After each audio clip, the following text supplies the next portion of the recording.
ایک ہندو کی پرانی عمارت ٹوٹ رہی تھی، گھر تھا اس کا بڑا سارا، ایک مسلمان مزدور تھا، اس کی عمارت توڑ رہا تھا، مزدوری کر رہا تھا، 6 آنے مزدوری طے تھی دن کی کہ شام کو 6 آنے لے گا، اچھی مزدوری تھی۔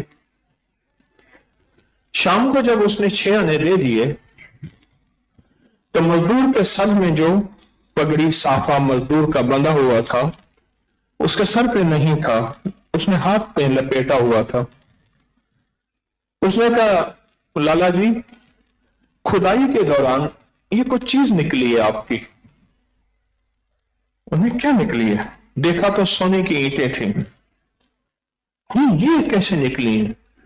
اس نے کہا بس میں توڑ رہا تھا کھدائی کے دوران تو یہ سونے کی اینٹیں نکلی تھیں، تو جو آپ کی امانت تھی تو میں نے آپ کو دے دی۔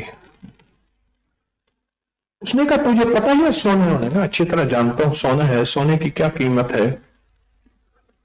اس نے کہا تجھے کچھ نہیں ہوا؟ اس نے کہا سونا جس کا حق ہے اسی کو ملنا چاہیے، میرا تو حق نہیں، میرا حق 6 آنے مزدوری تھی میں نے لے لی۔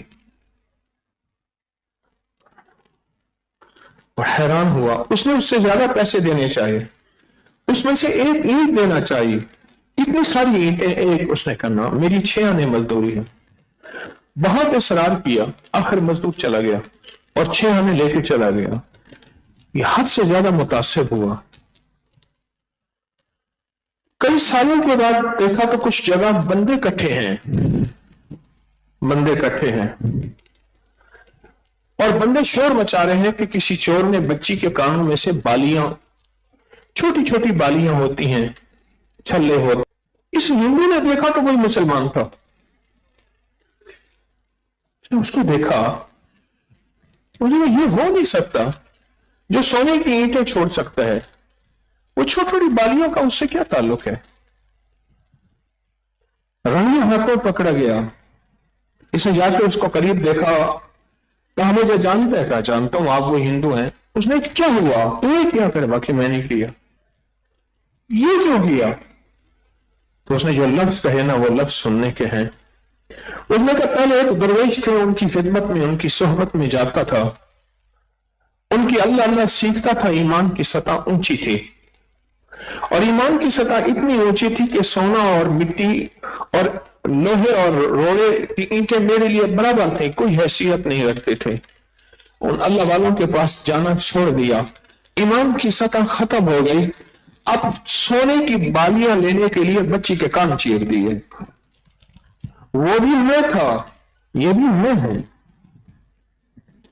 میں اپنے جرم کو مانتا ہوں کہ میں نے یہ جرم کیا ہے، اور وہ سعادت کو یہ مانتا ہوں کہ وہ سعادت مند میں ہی انسان تھا۔ کسی اللہ والے کی صحبت میں جاتا تھا، ان کی صحبت میں رہتا تھا، ایمان کی سطح اونچی تھی، ایمان بڑھتا گیا تھا، زیادت میں ایمان، قرآن کہتے ہیں ایمان میں اضافہ ہوا۔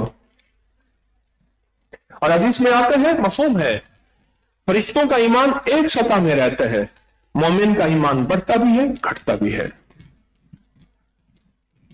کہا کہ بس ایمان طاقتور تھا، میرے لیے سونے کی کوئی حیثیت نہیں، ایمان کمزور ہو گیا، اب میرے لیے بالیوں کی حیثیت ہے کہ چاہے جان جائے یا اس کے کان جائیں۔